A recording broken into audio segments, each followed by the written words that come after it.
नमस्कार दोस्तों, कैसे हो आप सभी। स्वागत करते हैं आप सभी का व्यस्त जी को इसमें। तो दोस्तों आज जो है कि बिहार डीएलएड प्रवेश परीक्षा 2026 के लिए विज्ञान और सामाजिक विज्ञान का यानी कि कह सकते हैं जीके और जीएस का टॉप 100 क्वेश्चन आज के इस लेक्चर में कंप्लीट करवाने वाले हैं, जो सारे चुनिंदा अति महत्वपूर्ण प्रश्न हैं। देखिए एग्जाम में बहुत ही कम समय है और कम समय को देखते हुए ये मास्टर क्लास आपके लिए लेके आए हुए हैं, जिसमें करीब करीब आपका सिलेबस कवर हो जाएगा। ठीक है, बट एग्जाम से 1 से 2 दिन पहले इस वीडियो को रिवाइज कर लीजिएगा और अभी एक बार इस वीडियो को प्रॉपर देख लीजिएगा। आप सभी सारा चीजें आपका करीब करीब क्लियर हो जाएगा। ठीक है, तो चलिए शुरू करते हैं। सभी एक बार वीडियो को लाइक करके शेयर कर दीजिएगा। आज का पहला प्रश्न देखिएगा आपके स्क्रीन पे है और फर्स्ट क्वेश्चन का राइट आंसर कीजिएगा आप सभी। देखिए पहला क्वेश्चन है कि निम्न में से कौन सा विटामिन पानी में घुलनशील है। ध्यान रखिएगा आप सभी, क्या क्वेश्चन पूछा गया, पानी में घुलनशील विटामिन के बारे में बात किया गया है। तो देखिए पानी में घुलनशील विटामिन 2 है, विटामिन बी ग्रुप हो जाएगा और विटामिन सी होगा, जो आपको डेली लेना पड़ता है क्योंकि ये मूत्र के साथ बाहर चला जाता है। तो इसका राइट आंसर क्या हो जाएगा, ऑप्शन नंबर बी इसका बिल्कुल करेक्ट आंसर होगा। ध्यान रखिएगा आप सभी। यहां से अगर याद रखने वाला चीज है, विटामिन ए की कमी से कौन सा रोग होता है, तो याद रखिएगा रतौंधी होता है और इसका रासायनिक नाम क्या है, रेटिनॉल। याद रखेंगे आप सभी, क्या है, रेटिनॉल जो है ये आपका विटामिन ए का रासायनिक नाम है। अगर क्वेश्चन पूछा जाए कि बताइए विटामिन डी का रासायनिक नाम क्या है, तो कैल्सीफेरॉल जो है ये आपका विटामिन डी का रासायनिक नाम है। क्या है, कैल्सीफेरॉल। अच्छा, विटामिन ई का रासायनिक नाम क्या हो जाएगा, टेकोफेरॉल। याद रखिएगा आप सभी, टेकोफेरॉल जो है ये विटामिन आपका ई का रासायनिक नाम है। बात समझे आप सभी। और विटामिन बी1 का रासायनिक नाम क्या है, थायामीन। तो इतना सा याद रखिएगा, अगर क्वेश्चन पूछ लिया जाए तो आंसर कर लेंगे आप सभी। तो इसका राइट आंसर क्या हो जाएगा, बी हो जाएगा। विटामिन बी और सी पानी में घुलनशील विटामिन होता है। चीजें क्लियर हैं, याद रहेगा आप सभी को, बिल्कुल। चलिए अगला क्वेश्चन देखिएगा आप सभी, निम्नलिखित में से कौन सा जल जनित रोग है। देखिए बिहार डीएलएड का जो 8 जून से लेकर 22 जून तक एग्जाम होने वाला है, जो पैटर्न रहता है बिहार डीएलएड का, यानी कि जो पिछले बार जो एग्जाम में प्रश्न पूछा गया है, जिस लेवल का पूछा गया है उसी लेवल का है और उससे थोड़ा सा जो है कि हाई लेवल लिए हुए हैं, ताकि अगर आयोग थोड़ा कठिन प्रश्न पूछे तो आप आराम से हैंडल करके प्रश्न को बना लीजिएगा। और करीब करीब प्रश्न अलग अलग शिफ्टों में यहीं से आपको प्रश्न देखने के लिए मिल जाएगा। ठीक है, तो इसीलिए बोल रहे हैं कि इंपॉर्टेंट क्लास है, पूरा कवर कीजिएगा आप सभी। तो देखिए जल जनित रोग इनमें से कौन सा हो जाएगा, क्या चेचक जल जनित रोग है, नहीं। याद रखिएगा ये विषाणु से होता है। क्या मलेरिया रोग किससे होता है, तो मच्छर के काटने से। हैजा, हैजा जो है ये आपका जल जनित रोग है। याद रखिएगा आप सभी। तो ऑप्शन में सी राइट आंसर होगा। बात समझे आप सभी, बिल्कुल। तो चलिए अगला क्वेश्चन देखिए आप सभी, 3 नंबर है। इस क्वेश्चन का राइट आंसर कीजिएगा। क्वेश्चन है कि निम्नलिखित में से हल्दी घाटी का युद्ध किसके बीच लड़ा गया था। इंपॉर्टेंट प्रश्न है, ध्यान रखिएगा आप सभी। देखिए हल्दी घाटी का युद्ध होता है महाराणा प्रताप और अकबर के बीच में होता है। बात समझे आप सभी, बिल्कुल। अकबर और हेमू के बीच में पानीपत का दूसरा युद्ध लड़ा गया था 1556 ईस्वी में। कब, 1556 में। बाबर और इब्राहिम लोदी के बीच में 1526 में पानीपत का पहला युद्ध होता है। याद रखिएगा आप सभी। चलिए अगला क्वेश्चन है कि महात्मा गांधी की अध्यक्षता में कांग्रेस का एकमात्र अधिवेशन कौन सा था। देखिए अगर महात्मा गांधी जी की बात किया जाए तो आप सभी को पता है कि महात्मा गांधी भारत कब आया था, 1915 में आया था। पहला आंदोलन इसने कब किया, 1917 में, चंपारण वाला। उसके बाद 1918 में इसने भूख हड़ताल आंदोलन किया था। 1918 में ही आपका अहमदाबाद मिल मजदूर वाला आंदोलन किया था। याद रखिएगा। और खेड़ा आंदोलन, इसके अलावा खेड़ा आंदोलन और अहमदाबाद मिल मजदूर आंदोलन दोनों 1918 में होता है। 1920 में इसने असहयोग आंदोलन चलाया था। 1922 में इसने असहयोग आंदोलन वापस ले लिया था और 1924 में इसने कांग्रेस का एकमात्र अधिवेशन किया था, वो आपका बेलगांव का अधिवेशन था। तो ऑप्शन नंबर क्या हो जाएगा, बी राइट आंसर होगा। इसके अलावा याद रखिएगा कि 1930 में इसने नमक कानून तोड़ा था।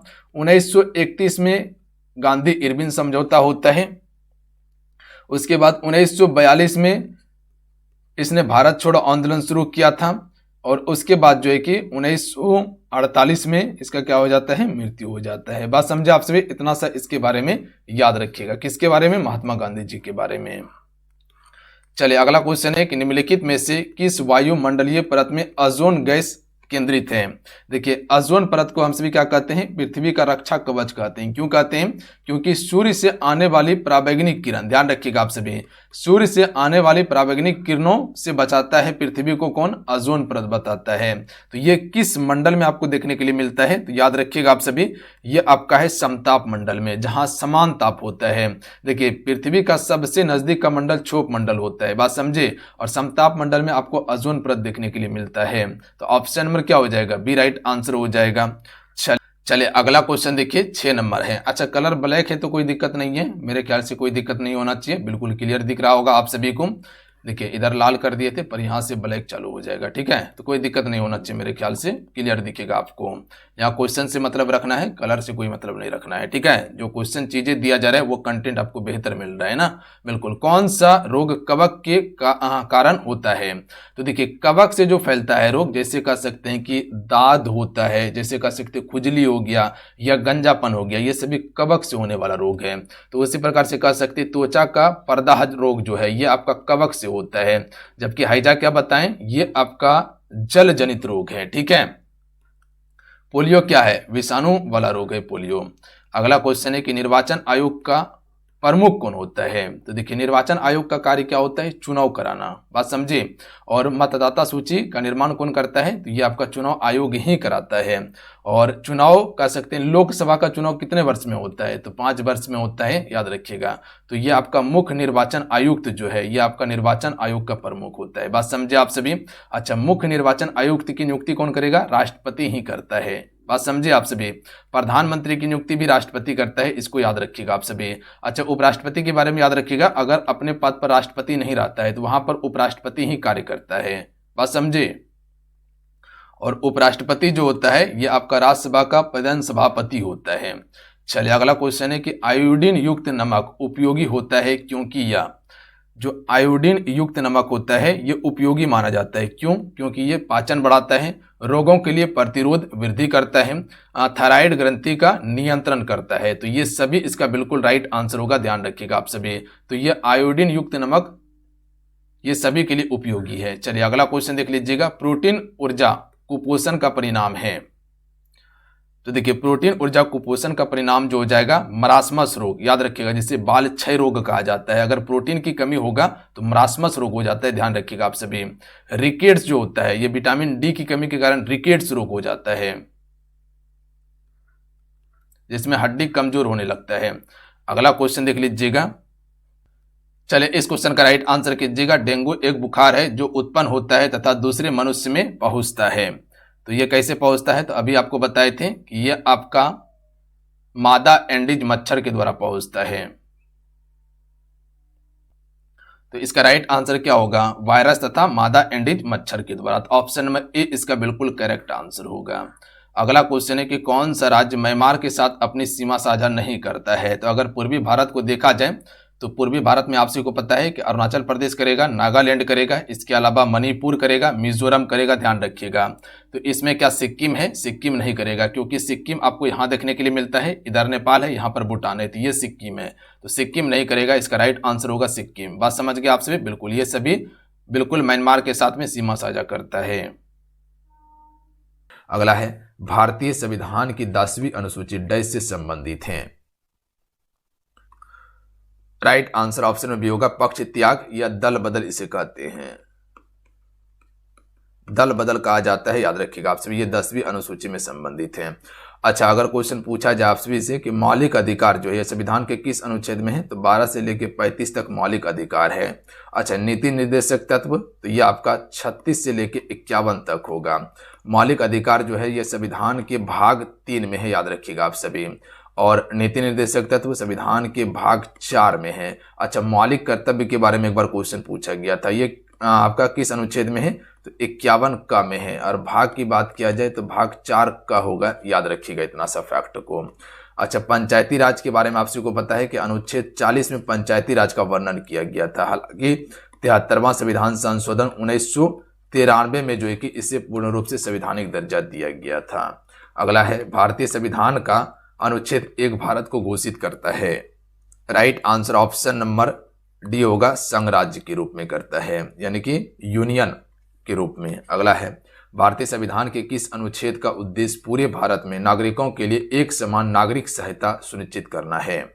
तो ये आपका अनुच्छेद 44 है, याद रखिएगा। अगर क्वेश्चन पूछ लिया जाए तो आंसर कर लीजिएगा। अनुच्छेद 44 जो है ये एक समान नागरिक सहायता सुनिश्चित करता है नागरिकों के लिए। भारतीय संविधान की समवर्ती सूची के मामले में कौन देखता है? देखिए सूची आपका 3 है, एक आपका संघ सूची है, एक आपका राज्य सूची है और एक आपका समवर्ती सूची है। यहां पर समझिएगा आप सभी। देखिए संघ सूची में ये केंद्र सरकार अपना कानून बनाएगा, याद रखिएगा आप सभी। कौन सा सरकार? केंद्र सरकार। राज्य सूची में ये राज्य सरकार अपना कानून बनाएगा और समवर्ती सूची में जो होता है ये केंद्र प्लस राज्य दोनों मिलकर कानून बनाएगा इसमें। तो याद रखिएगा आप सभी। बात समझ गए आप सभी? बिल्कुल। अगला क्वेश्चन है, तो इसका राइट आंसर क्या हो जाएगा? केंद्र और राज्य दोनों होगा। अगला क्वेश्चन है कि निम्नलिखित में से किसी केंद्र शासित प्रदेश में उच्च न्यायालय स्थापित करने का अधिकार है? तो ये अधिकार संसद के पास है, याद रखिएगा आप सभी। संसद में 2, एक लोकसभा एक राज्यसभा होगा। अगला क्वेश्चन देख लीजिएगा, प्रोजेक्ट 75 निम्नलिखित में से किससे संबंधित है? देखिए फ्रेंड, जितने भी प्रश्न आपको बता रहे इसे याद जरूर कर लीजिएगा, क्योंकि याद करने वाला का ही सिलेक्शन हुआ है और उसी का रिजल्ट होता है। तो जिस दिन आप याद करना शुरू कर दीजिएगा प्रश्न को, वो प्रश्न आपको निश्चित याद होगा। बहुत सारे बच्चे बोलते कि सर प्रश्न याद ही नहीं होता है। तो याद अगर ध्यान से कीजिएगा, ध्यान से पढ़िएगा तो चीजें आपको याद होगा। और जिस दिन याद करने का क्षमता आ जाएगा तो समझ लीजिए इस फील्ड का बादशाह आप ही रहने वाले हैं। तो दबा के प्रश्न को याद कीजिए आप सभी। तो राइट आंसर पनडुब्बी इसका बिल्कुल करेक्ट आंसर होगा।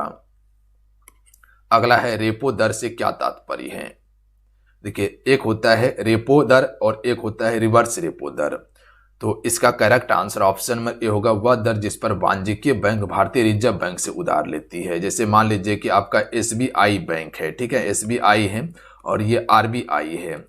अगर एसबीआई को पैसा चाहिए, ठीक है, तो ये चल जाएगा आरबीआई के पास कि हुजूर हमको 100 करोड़ दीजिए। तो ये कौन लेगा? एसबीआई लेगा। किससे? आरबीआई से। अब रिवर्स रेपो रेट में क्या होता है? ये आपका आरबीआई हो गया और ये आपका एसबीआई हो गया।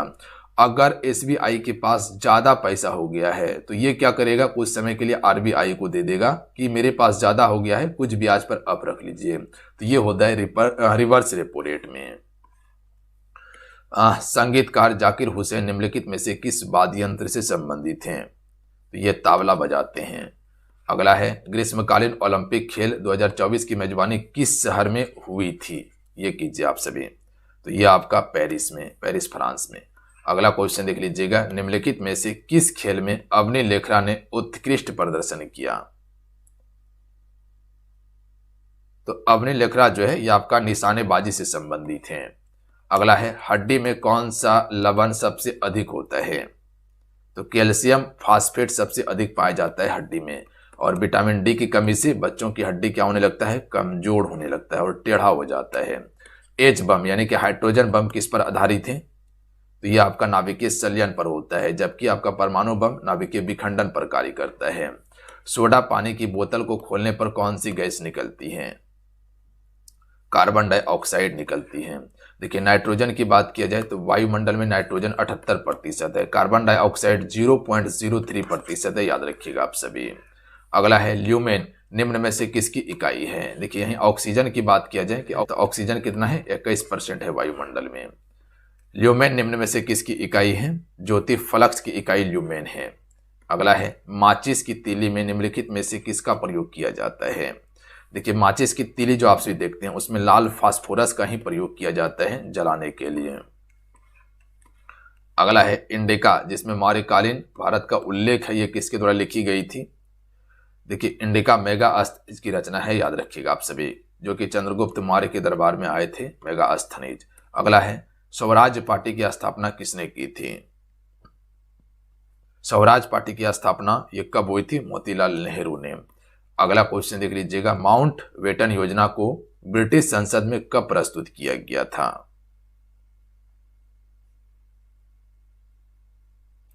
यहीं से याद रखिएगा जो स्वराज पार्टी है इसकी स्थापना कब हुआ था? 1923 में स्थापित किया गया था। अच्छा 1924 किस लिए प्रसिद्ध है? तो महात्मा गांधी जी पहली बार भारतीय राष्ट्रीय कांग्रेस की अध्यक्षता किया था, बेलगांव अधिवेशन।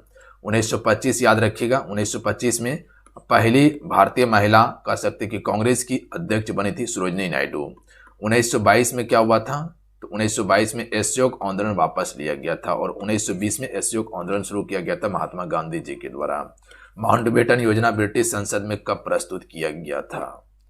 3 जून 1947 को किया गया था और भारत का जो विभाजन हुआ था माउंटबेटन योजना के तहत ही किया गया था 1947 में।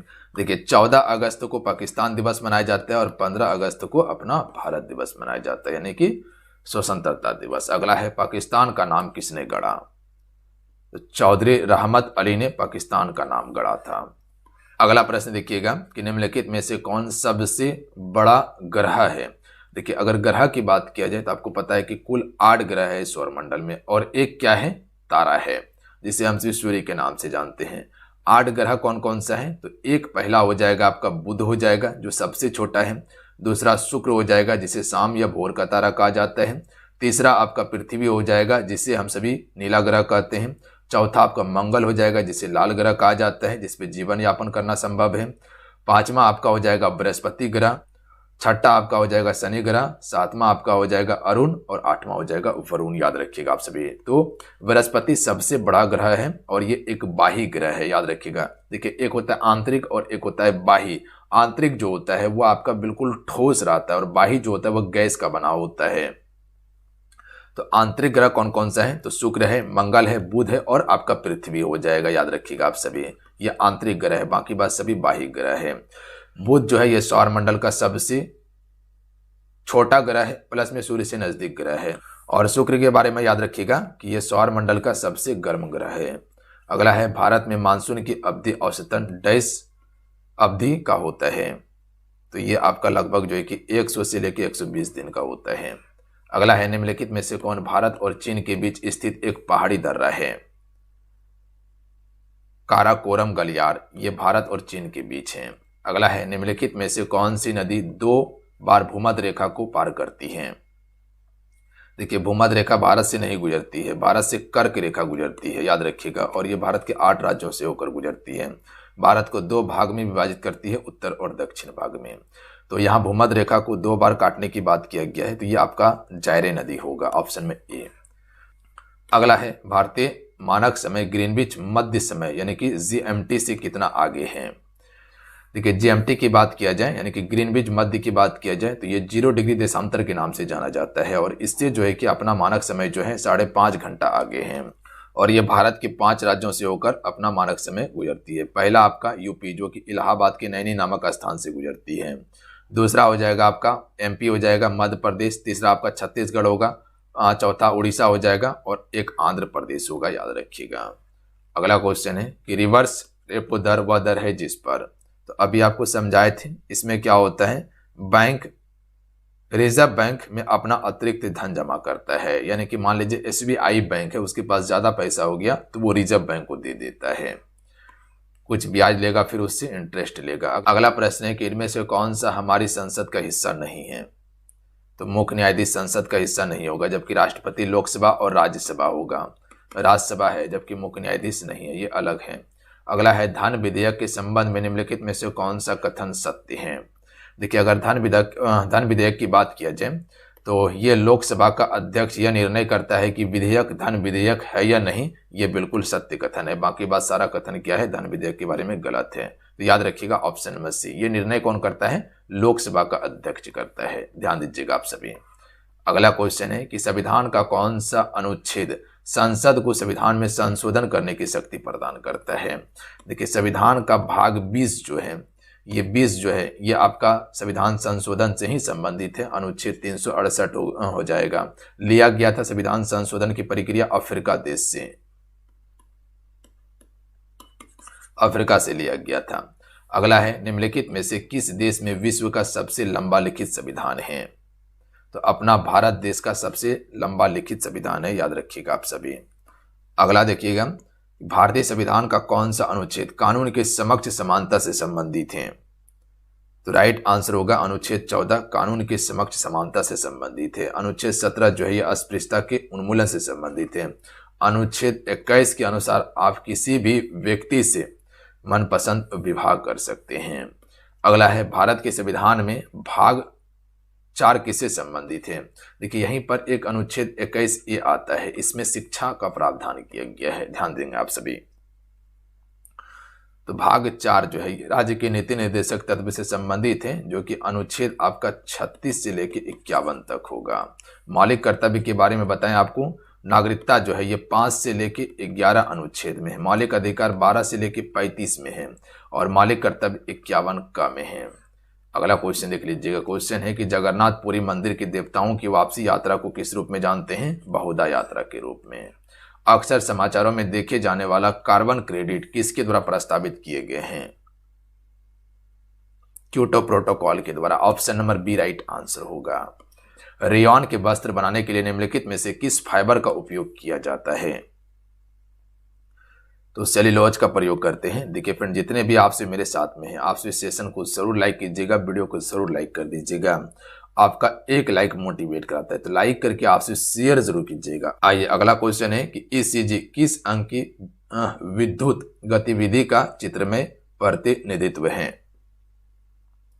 तो देखिए ईसीजी का जो प्रयोग करते हैं ये हृदय की जांच करने के लिए करते हैं हम सभी। अगला क्वेश्चन देख लीजिएगा। शीतल पेय में पाए जाने वाला अम्ल कौन सा है? तो इसमें कार्बोनिक अम्ल पाया जाता है। देखिए मैलिक अम्ल जो है ये सेब में होता है। टैट्रिक अम्ल की बात किया जाए तो ये आपका कह सकते हैं कि अंगूर में पाया जाता है टैट्रिक अम्ल। अगला क्वेश्चन है कि प्रकाश वर्ष किसका मात्रक है? देखिए प्रकाश वर्ष जो होता है ये दूरी का मात्रक होता है। दही में कौन सा अम्ल पाया जाता है? लैक्टिक अम्ल पाया जाता है दही में।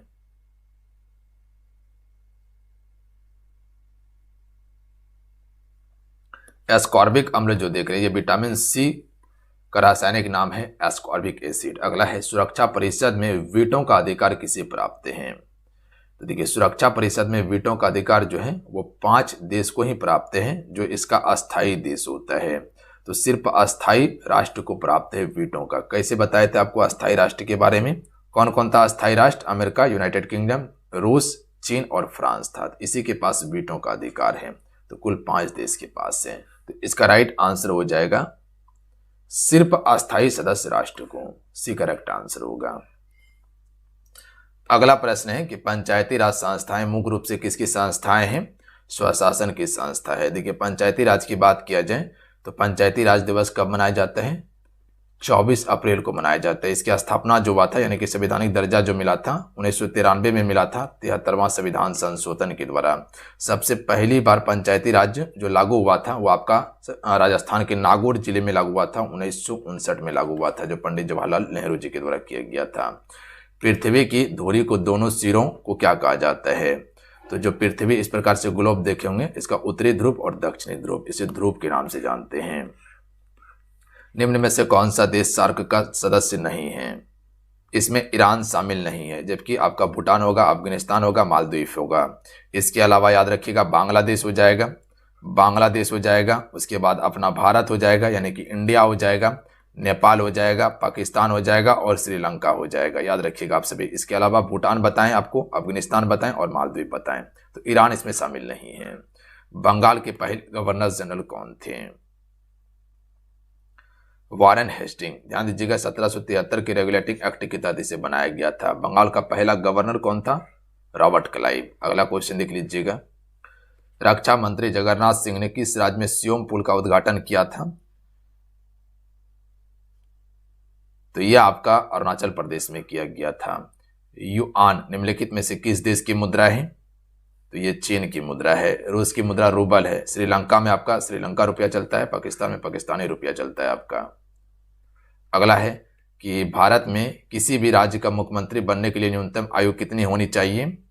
तो 25 वर्ष होनी चाहिए। ध्यान दीजिएगा। देखिए कोई भी राज्यसभा से अगर प्रधानमंत्री बनता है, तो इसके लिए उम्र 30 वर्ष रखा गया है।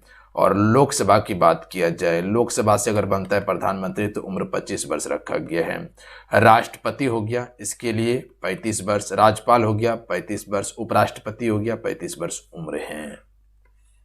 और पंचायत चुनाव जो होता है उसमें सदस्य बनने के लिए 21 वर्ष उम्र है।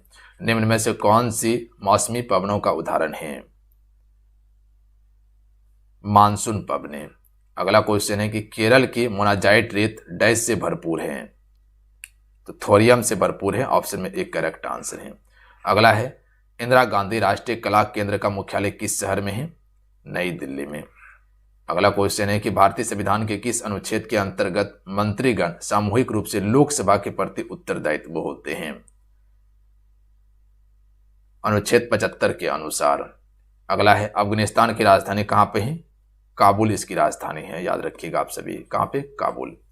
अगला क्वेश्चन है कि डैश संचित और वर्षा आधारित क्षेत्र के लिए अच्छी तरह के अनुकूल उपयुक्त सतह जल निकासी होती है? समांतर नाली प्रणाली में, तो ऑप्शन में भी करेक्ट आंसर होगा। अगला है हिटलर किस देश का तानाशाह था? तो ये जर्मनी का तानाशाह था। अगला क्वेश्चन है कि राष्ट्रीय पुलिस अकादमी कहां पर है? हैदराबाद में स्थित है आपका। अगला है मेरियाना खाई किस लिए प्रसिद्ध है? तो ये आपका पृथ्वी पर सबसे गहरे बिंदु के लिए प्रसिद्ध है, क्योंकि ये प्रशांत महासागर में है और सबसे गहरा बिंदु है।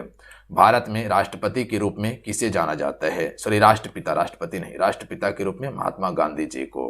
तो option number B correct answer होगा, मोहनदास करमचंद गांधी को। अगला है ए जरा कप निम्नलिखित में से किस खेल से संबंधित है? तो जरा सा भी देखने में अच्छा नहीं लगता है, पोलो खेल, ऑप्शन में भी करेक्ट आंसर होगा। हॉकी का जादूगर मेजर ध्यानचंद जी को कहा जाता है। और खेल दिवस कब मनाते हैं? 29 अगस्त को। भारत में किस राज्य की जनसंख्या सबसे कम है? सबसे अधिक यूपी का है, सबसे कम सिक्किम का है, क्षेत्रफल सबसे ज्यादा राजस्थान का है, और सबसे कम किसका है? गोवा का है क्षेत्रफल। क्षेत्र यहां पर बात किया गया, याद रखिएगा आप सभी, क्षेत्र में सबसे अधिक और ये कम क्षेत्रफल हो गया। अगला क्वेश्चन है कि निम्नलिखित में से कौन सा भारत का सबसे बड़ा राष्ट्रीय उद्यान है? हेमिस राष्ट्रीय उद्यान, ये आपका कहां पड़ता है? लद्दाख में पड़ता है, ये सबसे बड़ा राष्ट्रीय उद्यान है। रणथंभौर आपका राजस्थान में है। देखिए जिम कॉर्बेट राष्ट्रीय उद्यान है, इसको जिम कीजिएगा, जिम कॉर्बेट राष्ट्रीय उद्यान ये आपका यूपी उत्तराखंड में है। और काजीरंगा जो एक सिंह के लिए प्रसिद्ध है, एक सिंह गंडा के लिए असम में है, ध्यान देंगे आप सभी। अगला क्वेश्चन है कि सहारा रेगिस्तान किस महाद्वीप में है? तो ये आपका अफ्रीका महाद्वीप में है सहारा रेगिस्तान। गोबी, मंगोलिया, ये एशिया में है। मुख्यमंत्री किसके द्वारा नियुक्ति किया जाता है? तो मुख्यमंत्री की नियुक्ति राज्यपाल करता है, जैसे कि प्रधानमंत्री की नियुक्ति राष्ट्रपति करता है, सर्वोच्च न्यायालय के मुख्य न्यायाधीश की नियुक्ति राष्ट्रपति करता है। अगला क्वेश्चन देख लीजिएगा, एक राज्यपाल आमतौर पर डैश वर्ष की अवधि के लिए पद धारण करता है। हालांकि इसका शासनकाल 5 वर्ष का होता है, बट ये राज्यपाल जो है ये राष्ट्रपति के अनुसार कार्य करता है, जितना दिन तक चाहे जिस राज्य में बना सकता है। भारत का सबसे बड़ा दूसरा सबसे कम आबादी वाला केंद्र शासित प्रदेश कौन सा है? तो लद्दाख हो जाएगा सबसे बड़ा केंद्र शासित प्रदेश, प्लस में दूसरा सबसे कम आबादी वाला है। निम्नलिखित में से कौन से खिलाड़ी बैडमिंटन से जुड़े हैं? तो के श्रीकांत बैडमिंटन खिलाड़ी हैं। आगा का खप किस खेल से संबंधित है? तो ये आपका हॉकी से संबंधित है, याद रखिएगा आप सभी। अच्छा, खेल दिवस हम सभी हॉकी दिवस के रूप में जानते हैं और 29 अगस्त को हम सभी खेल दिवस मनाते हैं, तो ध्यान दीजिएगा आप सभी। अगला क्वेश्चन है कि शांति काल में दिया जाने वाला सबसे बड़ा वीरता पुरस्कार कौन सा है? तो अशोक चक्र है। परमवीर चक्र ये किसको दिया जाता है? तो याद रखिएगा सैनिक को दिया जाता है। अगला है प्रसिद्ध पुस्तक विंग्स ऑफ फायर किसकी आत्मकथा है? तो ये एपीजे अब्दुल कलाम की आत्मकथा है। विश्व प्रसिद्ध खुजराहों का मूर्ति कलाएं कहाँ स्थित है? तो ये आपका मध्य प्रदेश में है। सांची का भी स्तूप मध्य प्रदेश में है। कर्नाटक युद्ध डैश के बीच लड़ा गया था? तो ये आपका ब्रिटिश और फ्रेंच के बीच में हुआ था, कर्नाटक का युद्ध। अगला क्वेश्चन है कि ठुमरी संगीत किस शास्त्रीय नृत्य से संबंधित है? यह कथक से संबंधित है। कथक जो है कि उत्तर भारत यानी कि यूपी का मुख्य रूप से है। उड़ीसी उड़ीसा का है, मणिपुरी मणिपुर का है और घूमर राजस्थान का है। अगला है भारत में बहने वाली भारत की सबसे लंबी नदी कौन सी है? गंगा, जिसकी लंबाई 2525 किलोमीटर है। गोदावरी को दक्षिण भारत की गंगा कहते हैं। यह आपका केरल में पड़ता है, वेम्बनाड झील। राष्ट्रगान किसके द्वारा लिखा गया था? राष्ट्रगान रविन्द्रनाथ टैगोर के द्वारा लिखा गया है, जबकि राष्ट्रीय गीत बंकिम चंद्र चटर्जी के द्वारा। अगला है टाका एक आधिकारिक राष्ट्रीय मुद्रा है जो निम्नलिखित में से किस देश में उपयोग की जाती है?